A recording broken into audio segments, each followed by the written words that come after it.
कई बार हम बहुत ज्यादा ही अपनी लाइफ को लेकर सीरियस हो जाते हैं कि जैसे ही कुछ बुरा हुआ तो हम उदास हो जाते हैं, और पल भर में जब कुछ अच्छा घटित होता है तो हम खुश हो जाते हैं। हमारे विचार बहुत जल्दी ही बदल जाते हैं।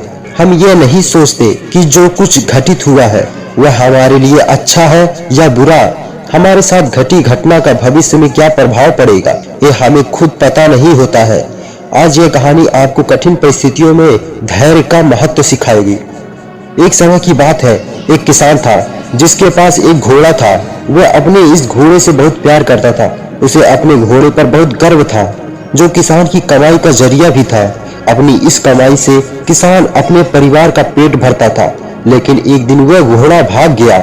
उसके भागने के बाद समाज के लोग और उस किसान के पड़ोसी उसके पास आकर उससे कहने लगे, हे भगवान, तुम्हारा घोड़ा जिस पर तुम्हें बहुत घमंड था वह तो भाग गया। उसको सांत्वना देने लगे कि उसके साथ बहुत बुरा हुआ।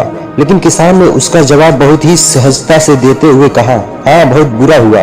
फिर अगले दिन घोड़ा वापस आ गया, लेकिन सिर्फ घोड़ा ही वापस नहीं आया, बल्कि वह अपने साथ 3 जंगली घोड़े भी लाया। फिर उसके पड़ोसी उसके पास दौड़ते हुए आए और उस किसान से कहने लगे, आपका घोड़ा आ गया और अपने साथ 3 और घोड़े भी ले आया। यह तो बहुत अच्छी बात है, आपकी किस्मत तो बहुत अच्छी है। किसान बहुत खुश हुआ, उनकी तरफ देखा, फिर उसका जवाब बहुत ही साधारण रूप से दिया और कहा, हाँ, शायद। कुछ दिनों बाद किसान का बेटा उसी जंगली घोड़े में से किसी एक को काम के लिए उपयोगी बनाने की कोशिश कर रहा था। लेकिन इसी कोशिश के दौरान घोड़े ने उसे जमीन पर पटक दिया और उसका पैर बुरी तरह से टूट गया। उसके पड़ोसी उससे कहने लगे, उस पागल घोड़े ने देखो तुम्हारे बेटे के साथ क्या किया, उसका पैर तोड़ दिया। यह तो बहुत बुरा हुआ। किसान दुखी हुआ और फिर से उसी तरह जवाब दिया और कहा, हाँ, शायद मेरे बेटे के साथ गलत हुआ। अगले दिन सेना के कुछ जवान उस किसान के घर आते हैं, जो जंग छिड़ने के कारण नए जवानों की भर्ती कर रहे होते हैं। उसमें से एक जवान ने किसान के बेटे को देखा और बोला, इसका तो पैर टूटा हुआ है, हम इसे सेना में भर्ती नहीं कर सकते। और वे जवान गांव के सभी लड़कों को लेकर अपने साथ चले गए।